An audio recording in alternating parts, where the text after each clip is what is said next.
Hello, everybody. Welcome into the NBA Front Office Show. We've got a lot to talk about on today's show. As always, plenty of things happening around the NBA. Make sure you do subscribe to the channel, turn on those notifications as well. We're going to keep you up to date on everything, even once we get into August, and we'll see if the trade market does pick up. We're still going to be right here going through everything with you. So again, hit that subscribe button. Keith, how are you doing? We've got a few things to sink our teeth into today.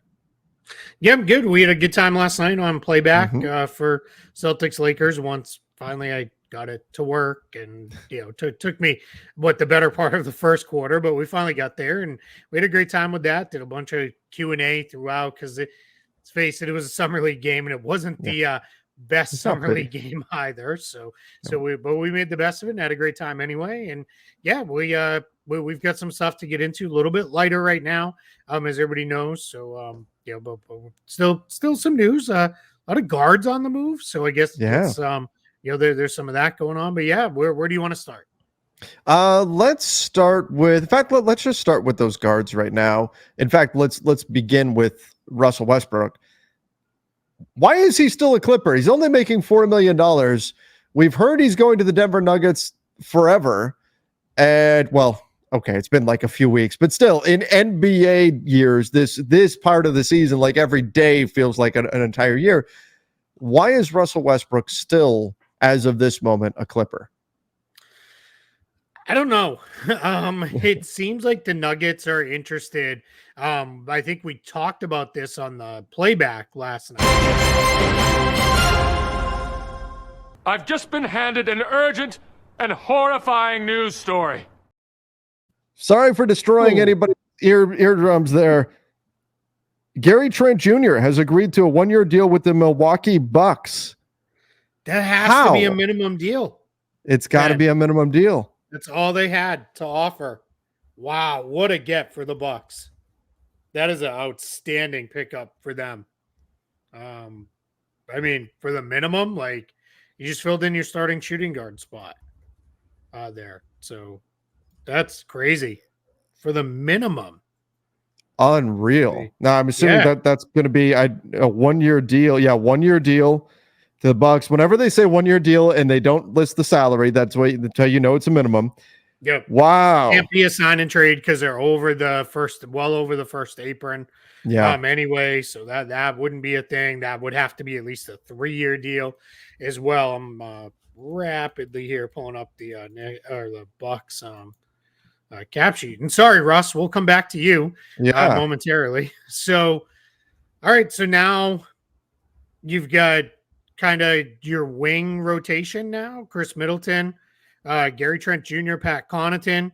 You've got the younger guys like Andre Jackson Jr., AJ Green, maybe Marjon Beauchamp gets in there, and then Taurean Prince, but probably much more of a forward for this team. So Bucks, that's what a pickup. Like, that is, like, I mean, what did we hear last week? Wasn't it 2? He was looking for 25 million.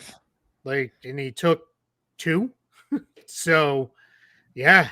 But, I mean, great spot for him, right? He'll get a chance to play on what should be a pretty good team and move on with that. My assumption is they told him you'll start. That's my guess. Yeah, if not start, like, huge minutes. But I think he probably starts. This probably pushes Prince to the bench. And now Prince will kind of be like their backup forward or something like that. So, yeah. Hang on, let me log back in here to Spot Track, and then I want to because I'm a little confused. I've got their cap based on what Spot Track has here. Correct me if I'm wrong, but they're at 189 million. So are they going to become a second-tier apron team then? They're already a second-tier. They're already a second-tier apron team, just barely. So this is going further into second-tier apron territory unless they can shed some salary. Yeah. Which, I mean, they'll. I mean, at the end of the day, whatever, right? They're not super deep into it, but $2 million more onto their tax bill will be about 22-ish million in, and then I mean that's going to be a pretty good sized tax bill, but you're trying to win, right? You're trying to prove to Giannis and folks that you go from there. I'm shocked. I just did a show for Lakers Nation where I said there's no rush for Gary Trent Jr. to take the taxpayer MLE from anybody because that's probably his floor.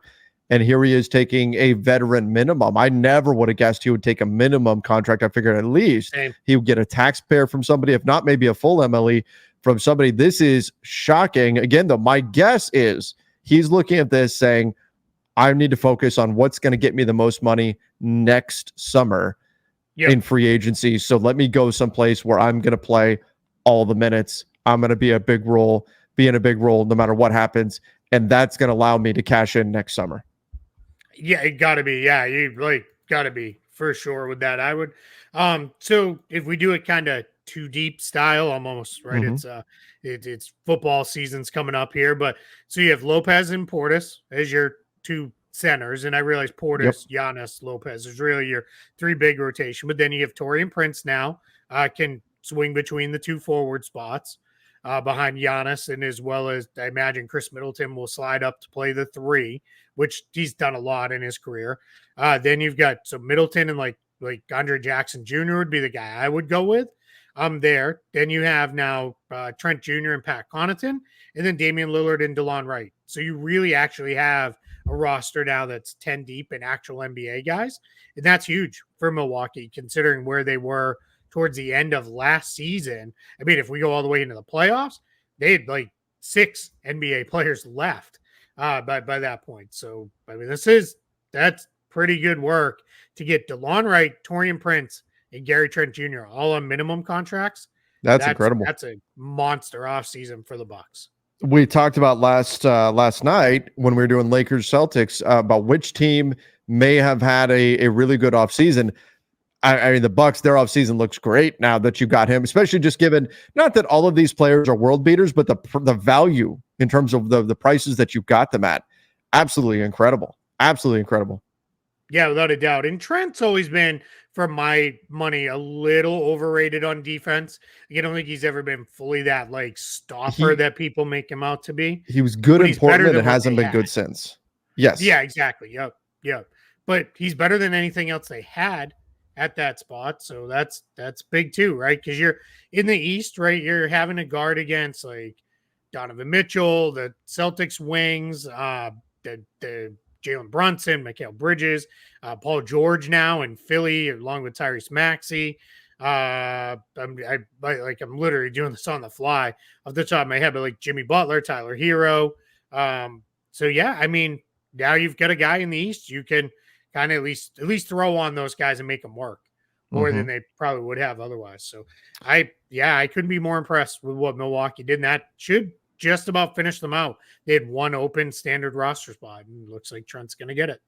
That's unbelievable. Great work there by the Bucks to get that Big done.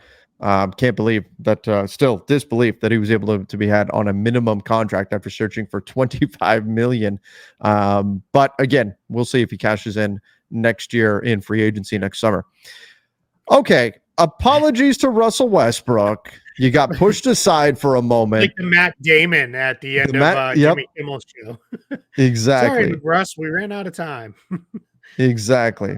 Yeah. So Russ, does he go to does he go to Denver ultimately? And does Denver really not want to pay? I get not wanting Russell Westbrook on a $40+ million contract. Unfortunately, I understand that all too well. Does Denver not want Russ on a $4 million contract? So I think that's probably part of the issue here, right? They could very easily right now today bring him into the Reggie Jackson trade exception. No issues there. Yeah, I would hard cap him at the second apron, but they've got clearance under that second apron after losing KCP. Even with their other moves, I think they are. Let me double check. Denver they're barely over the first apron. So they've got $10.5 million of clearance. So you could bring him in. That still leaves you even with $6 million more, and that's more than enough wiggle room to do the other things because they've only got a couple open roster spots. But my guess is they'd rather not pay that tax on $4 million when if he gets waived by the Clippers, then they can just sign him to a veteran minimum and only pay him a little over $2 million. And basically then you've cut your investment in half at that point. And that's probably the direction where they want to go if I'm being completely honest with this, because why? Why bother going down the path of getting him for more money. Now, this might be one where it is, all right, hey, then we're going to send him to Utah again, or we're going to send him to Detroit and let them handle it and, however they want to do it. And then maybe they don't get him. And then maybe Denver says, all right, fine, we'll bring him in with this. From the Clippers side, I think what they want to do, because they're trying to do that Chris Dunn sign and trade, they would probably like to do this as like a 3-team set of sign and trades where it is, hey, we take in Chris Dunn, you move through a sign and trade, Westbrook goes to you, and then Denver sends, I don't know, some middling fake asset to Utah to kind of round things out there and satisfy the touch rules. But for now, this is kind of where we're at. Russ is just kind of stuck. But he's not the only one. Did you see Lawrence Frank said PJ Tucker and Bones Highland too? So like 3 guys that they're like, yeah, we don't really want them. So let's figure it out. Like that's crazy. Yeah, that is man. It's this whole situation it's strange in that it just hasn't happened yet. Like you would expect some of this stuff to come together by this point, and the fact that it still just hasn't gone down is surprising, especially that this is where we're at with Russell Westbrook. Typically not a guy that you would necessarily be worried about kind of the minor moves and that, trying to get it exactly right. You just say, hey, he's Russell Westbrook. We want this guy. Let's go get him. Let's make this happen. Even the diminished version of Russell Westbrook that we've got now. So I still think he ultimately winds up in Denver here, but we'll just see how exactly it takes place. Yeah. And unlike PJ Tucker, who I think is probably pretty close to done as a useful NBA player, Westbrook still has value. I think especially on that Nuggets team. Look at that bench group. After you get past, so there's going to start as of right now, Jokic, Gordon, Porter, Brown, and Murray. Then after that, that's a whole lot of guys that you're just kind of, all right, hopefully 1 or 2 of them pop and figure it out. Westbrook at least gives them some juice, and they don't have much at the point guard spot. I think they were really hoping Jalen Pickett would come back after an up and down rookie year, mostly down, but really come back ready to go, be the backup point guard. And he hasn't looked good at all in Summer League. It is only Summer League, but when you haven't looked that good, that's really tough. So I think now they're in a spot where, all right, let's get somebody else in here. Let Pickett continue his development and see if he can figure it out. Otherwise, next year we'll sort through that. But yeah, I mean, Russell Westbrook would at least give them some juice off the bench. And I gotta believe in a team with like Jokic and those guys. Like maybe they keep them kind of under wraps a little bit, but you kind of want an engine driver on that second unit, right? Like let him go out there and run up and down and do the stuff he does. Like why not? Like it would add, like you said, it's energy, bounce, juice, whatever you want to call it, to your second unit. Like off he goes, run pick and roll, pick and pop with Sarge and do their thing for 10, 15 minutes a night in the regular season. Sure. Why not? Yeah. All right, let's move on to another guard that is on the move. Patrick Beverley moving out of the NBA, going to Israel to go play. Does his 4-game suspension still count?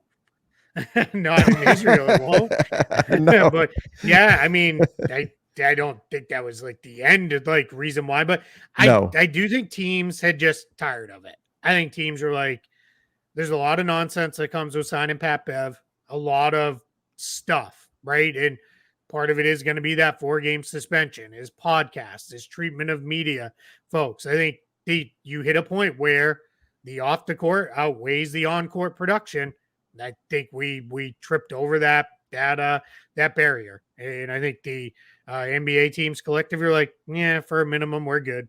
So he's headed to Hapoel Tel Aviv, where he'll play over in Israel, and my guess is figured out. He said they gave him everything he wanted. I don't know what that means. Yeah, I'm not sure. Like, I'm guessing do your podcast in the middle of the game. I don't know. Like, who knows? But, maybe that's it. Maybe. So, yeah, I think that's it. I think we're in a spot where this is probably it for Pat Beverley in the NBA, would be my guess. Yeah. Maybe this is one of those ones where he gets waived midway through the season in Israel, comes back, team picks him up for like a veteran guard on a playoff run. But I got to believe it's probably done. Yeah, that's probably it. I wonder what that ultimately means for his podcast and everything. But Patrick Beverley done most likely in the NBA. But we still see guys have good second careers overseas sometimes. So we'll see where this thing all goes with Israel. Seth Curry winds up back with the Charlotte Hornets. We know the Curry family obviously has deep ties with Charlotte. And so he'll stick around with that team, provide another veteran presence. We talked yesterday about Taj Gibson. Seth Curry can be a veteran guard for them to come in, hit some shots every now and then. But ultimately, this team's going to be all about LaMelo Ball. But Curry coming back on a minimum contract, no issues there for Charlotte, who they could use adults in the room.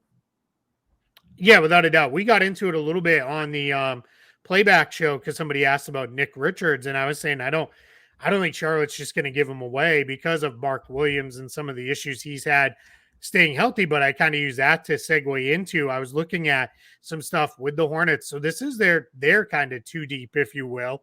It's Mark Williams, Miles Bridges, Brandon Miller, Josh Green, LaMelo Ball. That's who I think probably starts for them.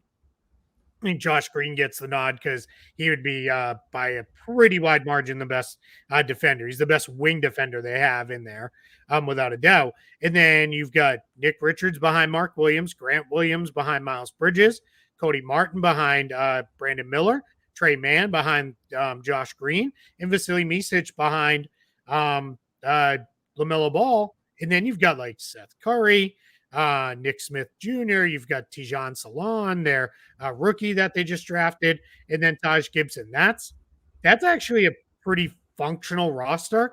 And with the state of the Eastern Conference, like it's hard to find. Like you have to basically get to, I don't know, I guess for the 10th spot and the final spot in the play-in. Charlotte could be that team. Like that's going to be a pretty good offensive team, I think, as long as LaMelo Ball is healthy. They're not going to stop anybody defensively, but they might be able to score enough points to get themselves into 10th in the conference, which that's moving things forward, I guess. Which is exactly what you got to do if you're the Hornets. Just try to increment doing it in a year where the draft class is freaking loaded at the top, and it's like, that's the downside, right? I mean, we'll have plenty of time to talk about it, but I think the tank race this year is going to be pretty competitive with a guy like Cooper Flagg there as well as others. But this is going to be something to keep an eye on. But yeah, I mean, is this the year to really go for it if you're the Hornets? But you know what? I don't know that the Hornets went into the season last year saying we're going to tank, right? Sure. Yeah. It happened when Ball got hurt. Yeah, you kind of ultimately wind up there, and that's kind of the way that it goes sometimes. So we'll see. I'm sure they will adjust on the fly as needed. Yeah, I completely agree. I think with them too, what is really kind of, I guess the best way to put this is like, let's see where they're at come like the trade deadline too. Because if it is, all right, we're in range of we traded a couple guys or we sit a couple guys and then we can get into the race for a really good draft pick. That's when all of a sudden, LaMelo Ball's ankle is hurting him again. Sorry, he's going to miss a bunch of games. And then all of a sudden we start, all those shenanigans. I don't think I've actually said it on Front Office Show yet. And if I have, I apologize. But I was texting with a front office, a couple of different guys during the Team USA scrimmages against the select team. And I was like, so what because I knew this was the first time those folks had seen Cooper Flagg in person. And I said, what do you think? And they're like, start tanking today. Like teams are going to be tanking day one to try to get him. And again, I'm just going to throw it out there. He's the top prospect coming in right now, but you also have Ace Bailey, Dylan Harper, VJ Edgecombe, and Nolan Traore. Most people who I respect in the league and like amateur draft people have those five guys. Any five of them would have been the number one pick in this draft we just had. So that gives you a sense of how good this class is at the top, at least. And then there's pretty good depth behind those guys, but those five guys look like they're the real deal. All right. So it could be an interesting draft class, maybe a little bit more top end talent than what we've seen in this year's Studios too is on one today. What's that? No, maybe about that, my friend. Definitely. Well, sure. talent. What? Yeah, Stu's all over, man. He's all over. He is on one. He's like, man, we've got a Gary Trent Jr. deal. We got all this stuff happening. I gotta be involved. I gotta make my presence known on this show. I'm gonna knock some stuff off the desk here. Here we go. That's what he's doing. Studio Stu's like Harry Trent Jr. Oh no. Oh no. He's got a new nickname. Cam Payne winds up signing with the Knicks. Not a bad pickup. Now, there were some rumors that maybe they were interested in Tyus Jones. You know, how they were going to get there to get him, I'm not sure. But as a reserve guard, I guess you could do worse than Cam Payne, who has one of the funkiest looking jump shots in the NBA, I have to say. He's like sideways when he shoots the thing. But he's okay as a backup guard, I guess. I don't think the Knicks are probably going to play him a ton, but just to round out your roster, sure. Cam Payne looks like a right-handed player shooting left-handed. Like, that's how I describe his form. Like, that's kind of weird, right? Like, it's so awkward. But it's also weird. He shoots completely differently when he shoots off the dribble pull-ups than when he shoots spot-ups. Like, when he shoots off the dribble pull-ups, he's generally pretty square and just shoots. It's anything where it's a spot-up or he's shooting like free throw. Yeah, he gets his whole body almost completely sideways. You would never teach anybody the shooting form to be away, but it's been effective enough for him. This is for Cam Payne. Let me make sure I have this right. I think this is year 10 for him. Yeah, this is his 10th year in the league. Like, that kind of I was like, how did that happen already? Because I remember when, like, it was the rookie of the year campaign was like the big thing that was going on, I think, with Oklahoma City back then with him. Mm-hmm. So this is just fine to me. But you already have Jalen Brunson. You already have Miles McBride. They're both better than Cam Payne at this point. So he's really a third point guard. And I thought that was just going to be Tyler Kolek. But maybe the idea is, hey, initially, let's get him in the G League. Let's let him play some games for Westchester. We'll have Payne come in and do his thing here for us. But yeah, here we are. All right, let's go here. The Clippers reportedly are actually disappointed that Kawhi got pulled from the Olympics. I mean, a lot of people wouldn't. I mean, even Clippers fans were kind of happy that Kawhi was not going to play in the Olympics because then you don't risk injury. So a lot of people went to, the Clippers probably pushed him to pull out of the Olympics here. Now the Clippers are saying, "Oh no, it wasn't us. We're actually really upset that he's not playing." Do you buy that?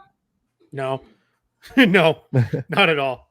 Somebody's doing some CYA here of some level, right? I think it's you've got the Team USA. My guess is Team USA was like, "Is he okay?" And the Clippers were like, "Yeah, we don't know." In Kawhi's camp, who was said initially, approached Team USA and was like, "Yeah, we don't know if he should play." And I think a lot of us assumed that was the Clippers, but it sounds like that was actually maybe like Kawhi and his group.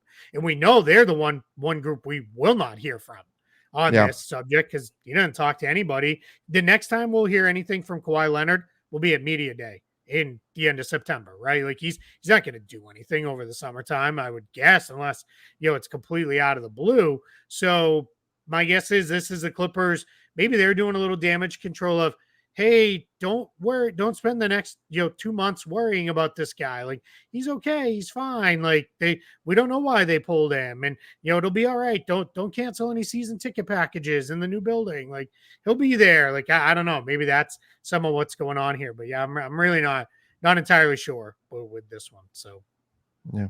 Well, what do you think about Jaylen Brown saying he got snubbed because Nike didn't?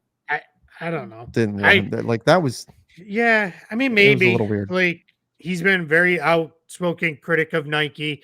He has played a lot of games in Nike because he doesn't have a shoe deal.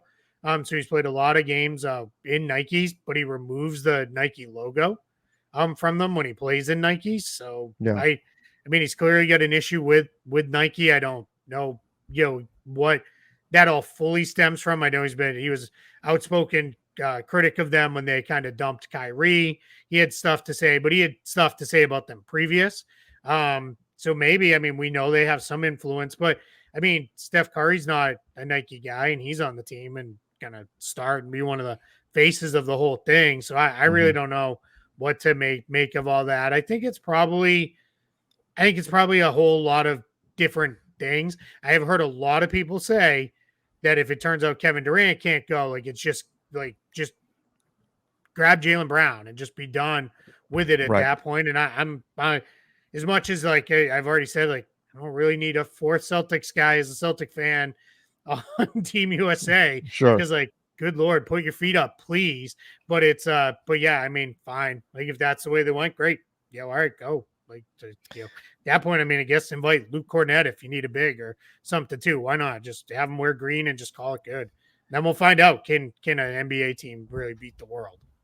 I think move Studio to the other side here where he can get into less trouble. I think when you're trying to win gold, if what shoe company you're signed with has anything to do with whether or not you have a roster spot, something is wrong. If there's any truth to this at all, if this is a factor in any way, something's wrong. That should not be a deciding factor. What shoe you wear should not matter for all of this kind of stuff. And look, I know there's politicking and all that sort of stuff that goes on. And there's guys who are, they look at themselves as, yes, I'm a member of this team or I'm a player for this team, but I'm also with this agency. I'm with this shoe brand. And so I've got guys that he's on my team because we're with the same agency. This guy's on my team because we're with the same shoe brand or whatever. There's all that stuff within the game. But when it's Team USA and you're trying to win gold, this should not be a factor in any kind of way. Yeah, I completely agree. It shouldn't, but unfortunately, there's a lot of things that shouldn't that are, and who knows? I mean, we're never going to find out probably the truth of it because nobody's ever going to bother to address it truthfully. Yeah. So, but clearly that's what he thinks, and I was glad he did clear up. He's like, "Hey, I called Derek White. I'm very happy for him. I think it's great for him." This all came out of he was at the game last night, and then they caught him for an interview on the side. And just kind of talk to him about a lot. Some of it was about, hey, you won the title, how you feeling? And then some of it was some of that. It was fun. He was wearing an NBA Finals hat, so that was cool. He's obviously they're still reveling in it, man. Because like I don't know if Jason Tatum has stopped smiling all summer. Like, I mean, which I guess win a title, you go into Team USA, and then you get $314 million. You probably should be all smiles. Like I think I could manage to crack a smile or two over the summertime if that was the case. All right, let's go here. We'll finish with this. The Warriors are open to Brandon Podziemski or picks for Lauri Markkanen. So we've got the back and forth. We talked about it a little bit yesterday that the Warriors want to give up Moses Moody and nothing else to get Lauri Markkanen. The Jazz want everybody, Kuminga, Podziemski, Moody, picks, all the stuff for Markkanen. Now you got it goes back the other way. The Warriors, well, we will give Podziemski, but not him and picks. Right? Yeah. We can do either. You can have picks or you can have pods. You can't have both. This is all comical at this point. Yeah. One, just a little peek behind the curtain here for everybody. When we write up these programs, the program we used to record, we create these little banners, and I double checked to make sure Markkanen was spelled right, and you had it. You got it this time. So I was excited for that. I reminded myself. Yeah, I mean, and that's two tough ones, right? Podziemski and Markkanen in the same sentence. That's not. I will admit, I double checked on Podziemski. I double checked on that one just to make sure. I think, now we're to the point where we're doing a little negotiating through the media, right? Like that's what's happening here. It's like, oh, we can't give up Podziemski and all of the picks, and then let's say this does happen. Maybe it's Podziemski and a pick. Right. Maybe that's how it comes together. But Podziemski alone is not enough to get Markkanen, even just salary matching wise. So you needed something else would need to be in the deal, and we'll see how that all comes together. But Shams did say that there was no real sense because this came out of a thing from Shams Charania on Series 6M NBA radio yesterday. He did say one of the people interviewing said, well, and Jonathan Kuminga, and he goes, that doesn't really seem to be a thing. He's like, they're really focused on Podziemski and draft picks. This is what the Jazz are focused on. My guess is the Jazz, they have drafted a ton of forwards in the last 2 years. And my guess is they don't want to be in a position where it is, now we have to turn right around and pay Kuminga a whole bunch of money. I think they're looking for, we're going to be terrible if we trade Markkanen. let's build out with just full on kids who are under team control for a couple years, play it out, get a few more guys coming in. Because right, your ideal situation would be bottom out, get the first pick, draft Cooper Flag, who then immediately comes in and overlaps in position with Jonathan Kuminga. So then it becomes, all right, now we just signed Kuminga and we draft, like that gets kind of messy and you'll be almost kind of potentially the same spot. So, but I don't know that they're going to turn their nose up at Jonathan Kuminga either. But it's like, hey, we'll put Kuminga in a trade too. Just doesn't seem like he's enough to headline the package. Right. That makes sense. Still not sure that this ultimately gets done, but I mean, when there does start to be a little bit of back and forth rather than, hey, we talked about it yesterday, the Jazz are on one end of the spectrum, the Warriors are very far on the other end. They're not close at all. Now, I mean, at least maybe we've moved a little bit towards the center. So who knows if something gets done here or not. But interesting that we are getting this kind of back and forth here. Although, Keith, in general, I mean, sometimes we see some much publicized moves actually get done. But to me, anecdotally, it does seem like it's the moves that get negotiated in silence that are the ones that really wind up happening and get across the finish line. Once it gets public and too much of the back and forth gets out, it seems that things can tend to fall apart. Yeah, and especially with Danny Ainge. It's all the stuff that gets out there that gets talked about all the time. That's rarely the way it goes down with him. Like, think about the Kyrie Irving trade to the Celtics. That came completely out of left field. Like, nobody saw that one coming.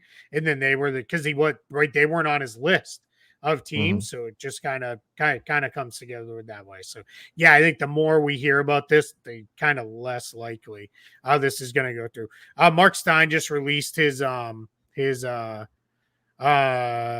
newsletter. So I'm just kind of looking to see if there was anything in there. Doesn't really look like any super newsworthy notes. So yeah. Right. Okay. Cool. Well, that's the point of the year that we're in right now while we're waiting for some other stuff to happen. But please make sure that you do subscribe to the channel. Don't forget to turn on those notifications. And Keith, we'll be back tomorrow with more going on around the league. Yep. And until then, everybody, we'll see you and stay safe.